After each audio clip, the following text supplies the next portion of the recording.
India میں کوئی بہت مشہور ایکٹر تھے جن کا 40 سال کی ایج میں ہارٹ اٹیک سے ان کی ڈیتھ ہوئی۔ انڈیا میں جو بعض لوگ ہیں جو شوبز کی دنیا سے جن کا تعلق رہا ہے، ان سے میں نے رابطہ کیا، ڈیٹیل معلوم کی، تو جو حالات سامنے آئے کہ بھئی ایک شخص ہے، نوجوان ہے، بالکل ینگ ہے، بہت زیادہ فٹنس کا خیال کرتا ہے، اس کی فلمیں بڑی ہٹ جا رہی ہیں اور سینے میں پین ہوتا ہے اور پین کی کوئی وجہ سمجھ میں نہیں آتی۔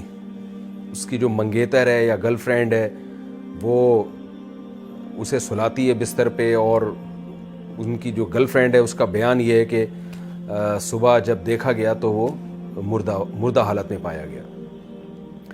دیکھیں، میرا مقصد یہ نہیں ہے کہ کون دنیا سے چلا گیا اور کون پیدا ہوا، یہ تو ہمیشہ سے ہو رہا ہے، لوگ مر بھی رہے ہیں، پیدا بھی ہو رہے ہیں۔ ہمیں اس موقع پہ یہ دیکھنا ہے کہ اسلام کیا کہتا ہے۔ قرآن مجید میں اللہ تعالیٰ کا ارشاد ہے، سنوریہم آیاتنا فی الآفاق وفی انفسہم حتی یتبین لہم انہ الحق۔ ہم ان کو نشانیاں دکھاتے رہیں گے ہمیشہ، خود اس کائنات میں بھی اور خود ان کی ذات کے اندر بھی نشانیاں دکھائیں گے۔ تو یہ جو نشانیاں اللہ دکھاتے ہیں نا، ایکسیڈنٹلی کوئی مر جاتا ہے، اچانک ڈیتھ ہو جاتی ہے، یہ انسان کی ذات کے اندر کی نشانیاں ہیں، اور اللہ یہ نشانیاں ہمیں اس لیے دکھاتا ہے تاکہ ہم عبرت کی آنکھیں کھولیں، اس دنیا سے ہم دل لگانا چھوڑیں۔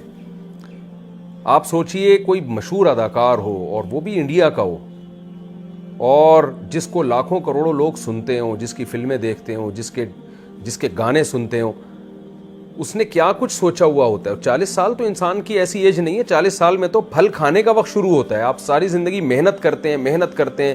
ایک سنگر جب وہ گانے سیکھتا ہے تو 40 سال میں اس کی ایک پیک کی عمر ہوتی ہے۔ ایک ایکٹر اگر کامیاب فلمیں بنا رہا ہے تو 40 سال اس کی ایک پیک کی عمر ہے۔ اب اس نے ترقی کرنا اصل میں شروع کی ہے، پھل کھانا شروع کیا ہے، اور ایسے موقع پہ موت کا فرشتہ آئے اور آپ کو قبر میں اتار کے چلا جائے تو انسان کے سارے خواب چکنا چور ہو جاتے ہیں۔ تو یا تو اللہ بہت ظالم ہے کہ انسان کی جب ترقی کا وقت شروع ہوا، پھل کھانے کا وقت شروع ہوا، اس اللہ نے ساری محنتوں پہ پانی پھیر دیا، ساری محنتوں کو ضائع کر دیا۔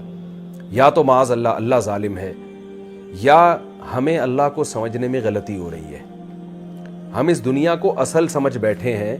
ایک صاحب نے مجھے کہا کہ میں نے اپنے بیٹے کو پڑھایا لکھایا، اکلوتا بیٹا تھا، ملٹی نیشنل کمپنی میں اس کی جاب لگی، بڑی اچھی جاب کا جو پہلا دن تھا اسی دن اس کی ڈیتھ ہوئی ہے کرنٹ لگنے سے۔ تو مجھے کہنے لگے میری تو ساری محنت برباد ہو گئی، ضائع ہو گئی۔ میں نے ان سے کہا آپ نے اگر اپنے بچے کو آخرت کے لیے پڑھایا تھا، کہ میں اپنے بچے کو اس لیے پڑھا رہا ہوں کہ اللہ راضی ہو جائے، اللہ نے حکم دیا والدین کو کہ اپنی اولاد کی اچھی تربیت کرو، ان کو اچھی تعلیم دو تاکہ وہ ایک معاشرے میں ایک اچھی کامیاب لائف گزار سکیں۔ اگر آپ نے اللہ کا حکم سمجھ کے اپنے بچے پر یہ سب کچھ خرچ کیا تھا تو بچہ اگر مر بھی گیا، اللہ کے ہاں آپ کا اجر ضائع نہیں ہوا ہے، اللہ آپ کو قیامت کے دن اس کا اجر دے گا۔ رسول اللہ صلی اللہ علیہ وسلم نے فرمایا، تم اپنی زوجہ کو جو کھلاتے ہو، ایک ایک لقمے پہ تمہیں اجر ملتا ہے۔ تو آپ اپنی اولاد کو، اپنے بیوی بچوں کو، اپنے ریلیٹیوز کو، جو بھی خدمت کر رہے ہیں آپ ان کی، اگر آپ اللہ کے لیے کر رہے ہیں اس پہ آپ کو اجر ملے گا۔ قرآن مجید میں اللہ تعالیٰ کا ارشاد ہے، انما نطعمکم لوجہ اللہ لا نرید منکم جزاء ولا شکورا، کہ ہمارے نیک لوگ جب غریبوں کو کھلاتے ہیں تو ان سے کہتے ہیں ہم تمہیں خوش کرنے کے لیے نہیں کھلا رہے، ہم تمہیں اس خدا کو خوش کرنے کے لیے کھلا رہے ہیں جس خدا نے ہمیں پیدا کیا، اور اس لیے نہیں کھلا رہے کہ تم ہمیں شکریہ ادا کرو۔ لا نرید منکم جزاء ولا شکورا، ہم تم سے اس کا بدلہ نہیں مانگتے، شکریہ تھینک یو بھی نہیں کہنا ہے تم نے، ہم تمہیں اس لیے کھلا رہے ہیں کہ کل ایک دن آئے گا قیامت کا جس دن ہمیں عدالت کے کٹہرے میں کھڑا ہونا ہے، اپنے اعمال کا اللہ کے سامنے حساب دینا ہے۔ اس دن ہم اپنا یہ عمل اللہ کے سامنے پیش کر سکتے ہیں کہ اللہ ہم نے بھوکوں کو کھلایا تھا۔ تو بڑی سے بڑی نیکی اگر اللہ کے لیے کی جائے تو موت کے بعد وہ محفوظ ہو جاتی ہے، موت کی وجہ سے وہ اجر آپ کا ضائع نہیں ہوتا۔ اور بڑے سے بڑا نیک کام اگر اللہ کے لیے نہیں کیا، آپ نے دنیا کے لیے کیا ہے، تو موت ان تمام کاموں پہ پانی پھیر دیتی ہے اور بتاتی ہے کہ جس کے لیے آپ نے کیا تھا وہ آپ کو قبر میں پھینک کے یا لکڑیوں میں جلا کے چلے جائیں گے، اور آگے کی منزل میں وہ آپ کے کام آنے والے نہیں ہیں۔ شوبز کی دنیا سے جو لوگ تعلق رکھتے ہیں، ظاہر ہے وہ یہ سب کچھ اللہ کے لیے نہیں کر رہے ہوتے، کیونکہ دنیا کے کسی مذہب میں، نہ ہندو مذہب میں، نہ اسلام میں، نہ عیسائیت میں، نہ یہودیت میں، کسی مذہب میں بھی شوبز کی دنیا میں آج کل جو کچھ ہو رہا ہے اس کا کوئی حصہ نہیں۔ آپ نے کبھی کسی ہندو سے نہیں سنا ہوگا، ہندو پنڈت سے، کہ وہ یہ کہہ رہا ہو کہ ناچ گانوں سے اور اس طرح فلمیں بنا کے، ڈرامے بنا کے معاشرے میں بے حیائی کو پروموٹ کرنے سے بھگوان خوش ہوتا ہے۔ کبھی کسی ہندو سے بھی نہیں سنا ہوگا، کبھی کسی عیسائی سے نہیں سنا ہوگا کہ اللہ خوش ہوتا ہے، خدا خوش ہوتا ہے ایسے کاموں سے۔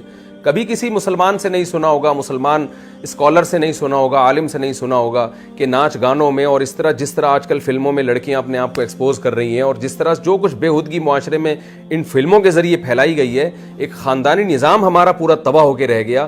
یہ سب کچھ سے اللہ راضی ہوتا ہے، کبھی کسی مسلم اسکالر سے آپ نے نہیں سنا ہوگا۔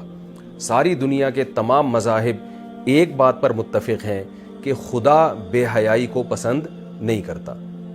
تو شوبز کی دنیا میں جو لوگ بھی تعلق رکھتے ہیں انہیں یہ تو ذہن میں رکھ لینا چاہیے کہ آپ کے اس عمل کا آخرت میں اللہ کے ہاں کوئی حصہ نہیں ہے۔ دنیا آپ کے اس عمل سے خوش ہوتی ہے اور دنیا میں آپ کو اس کا بدلہ مل جاتا ہے، عزت کی صورت میں اور شہرت کی صورت میں، لیکن آنکھ بند ہوتے ہی آپ کی عزت ورلڈ ٹریڈ سینٹر کی طرح زمین بوس ہو جاتی ہے اور آپ کی ساری عزت ایک سیکنڈ میں، عزت بھی، دولت بھی، شہرت بھی ایک سیکنڈ میں ختم ہو جاتی ہے۔ تو کیوں نہ ایسے راستے کو اختیار کیا جائے جو موت کے بعد بھی چلتا رہے۔ رسول اللہ صلی اللہ علیہ وسلم نے فرمایا کہ جس نے درخت لگایا، دیکھیں میں 2 حدیثیں پیش کرتا ہوں آپ کے سامنے۔ ایک طرف حدیث میں آتا ہے ایک صحابی درخت لگا رہے تھے، آپ نے فرمایا یہ تو کئی سال کے بعد پھل دے گا، تمہیں کیا معلوم کہ تم اس وقت تک زندہ بھی رہو گے کہ نہیں رہو گے؟ یعنی اتنی دور کی سوچ رہے ہو اور پل کی خبر نہیں ہے۔ کہتے ہیں نا سامان 100 برس کا، پل کی خبر نہیں ہے، کل کا تمہیں پتہ نہیں ہے زندہ رہو گے اور تم اتنے سال بعد کی سوچ رہے ہو، پتہ نہیں اس وقت تک تم زندہ رہو یا نہیں رہو۔ اس حدیث سے کیا پتہ چلتا ہے کہ آپ صلی اللہ علیہ وسلم جو اللہ کے میسنجر ہیں وہ درخت لگانے سے گویا روک رہے ہیں، اگر صرف یہی حدیث ہو ہمارے سامنے۔ لیکن دوسری حدیث میں آتا ہے، صحیح مسلم، بخاری صحیح مسلم کی حدیث ہے، آپ صلی اللہ علیہ وسلم نے فرمایا جس نے درخت لگایا اور مر گیا، کوئی نقصان کی بات نہیں ہے، خود پھل بے شک نہ بھی کھائے، نبی نے فرمایا کہ اگر جب تک اس درخت سے پرندے اور جانور بھی فائدہ اٹھائیں گے، انسان تو دور کی بات، جب تک اس سے پرندے اور جانور فائدہ اٹھائیں گے، آپ صلی اللہ علیہ وسلم نے فرمایا درخت لگانے والے کو اس کا ثواب ملتا رہے گا۔ اب آپ دیکھیں ایک حدیث میں درخت سے روکا جا رہا ہے، ایک میں درخت لگانے کی ترغیب دی جا رہی ہے۔ فرق کیا ہے؟ نیتوں کا فرق ہے۔ پہلے جب آپ درخت لگا رہے تھے آپ کا مقصد انسانیت کی خدمت نہیں، صرف اپنی خواہشات کو پورا کرنا، اور جب آپ دوبارہ درخت لگا رہے ہیں تو دوسری جو حدیث میں مثال دی ہے اس میں آپ کا مقصد اپنی خواہشات بھی لیکن انسانیت کی خدمت بھی۔ تو انسانیت کی خدمت اور وہ خدمت جس میں اللہ کو راضی کرنا مقصد ہے، اس خدمت میں اگر آپ مر بھی جاتے ہیں کوئی غم کی بات نہیں ہے، آپ کا وہ درخت قیامت تک آپ کو اجر پہنچاتا رہے گا۔ درخت ایک مثال ہے، درخت سے مراد کوئی بھی خیر کا کام۔ تو شوبز کی دنیا سے جو لوگ وابستہ ہیں، پہلی بات تو یہ، میں اپنے آپ کو کسی سے افضل نہیں سمجھتا، میں نہیں کہتا کہ جو فلمی دنیا سے وابستہ لوگ ہیں میں ان سے زیادہ بہتر ہوں اور وہ مجھ سے کمتر ہیں، یہ تو آخرت میں ہی پتہ چلے گا۔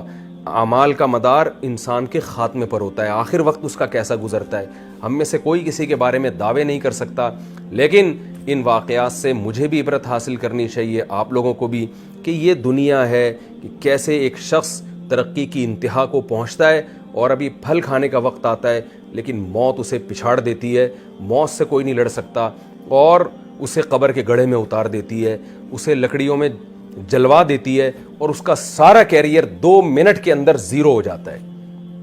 تو ایسے راستے کو ہمیں اختیار کرنا چاہیے کہ جس میں موت کے بعد بھی ہمارا سلسلہ چلتا رہے، وہ راستہ ہے جس سے خدا خوش ہوتا ہے۔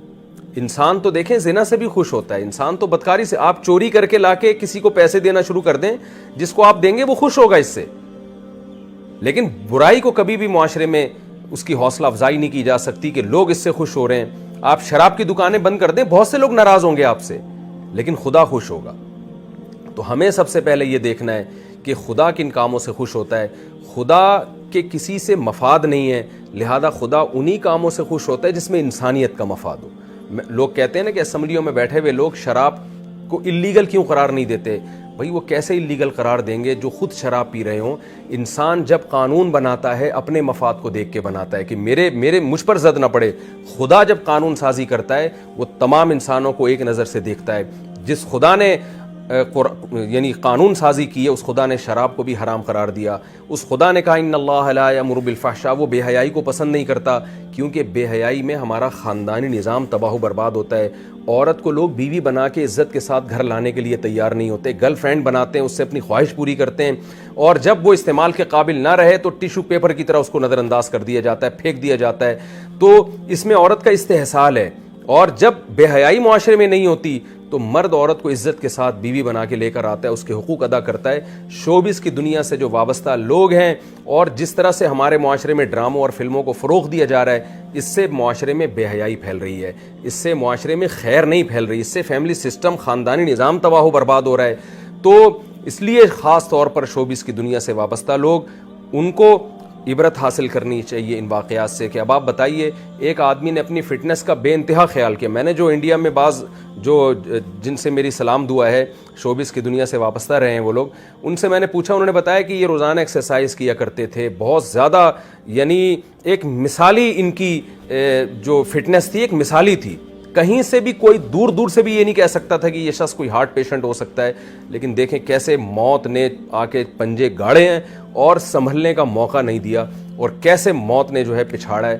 کوئی بھی نہیں لڑ سکتا موت سے. یہ باتیں ہوتی ہیں کہ میں زندگی سے، میں موت سے لڑ رہا ہوں اور میں یوں کر لوں گا، میں یوں کر لوں گا. ہم سب اللہ کے ہاتھ میں غلام ہیں.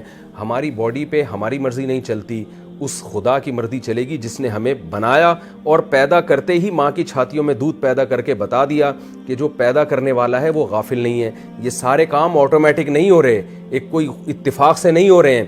ادھر بچہ پیدا ہوتا ہے، ادھر ماں کی چھاتیوں میں دودھ آتا ہے. یہ اس کی علامت ہے. دیکھیں پہلے ماں روٹی کھا رہی ہے، کچھ نہیں بن رہا، خون بن رہا ہے. جیسے ہی بچہ پیدا ہوا روٹی کھانے سے دودھ بننا شروع ہو گیا. تو یہ اس کی علامت ہے کوئی ہے پیدا کرنے والا، وہ غافل نہیں ہے تم سے. تو ہمیں اس کی طرف توجہ کرنے کی ضرورت ہے، چاہے شوبز کی دنیا سے وابستہ لوگ ہوں یا اس کے علاوہ بھی. مجھے اس موقع پر عبرت حاصل کرنی چاہیے کہ میں خدا کو راضی کرنے کے لیے کیا کر رہا ہوں. آپ کو عبرت حاصل کرنی چاہیے، کل آج ان کے ساتھ یہ ہوا، کل میرے اور آپ کے ساتھ بھی ہو سکتا ہے. یہ جتنے لوگ جو قبرستان میں دفن ہیں، ان میں کوئی بھی اپنی مرضی سے نہیں مرا ہوتا، سوائے ان لوگوں کے جنہوں نے خودکشیاں کی ہوتی ہیں.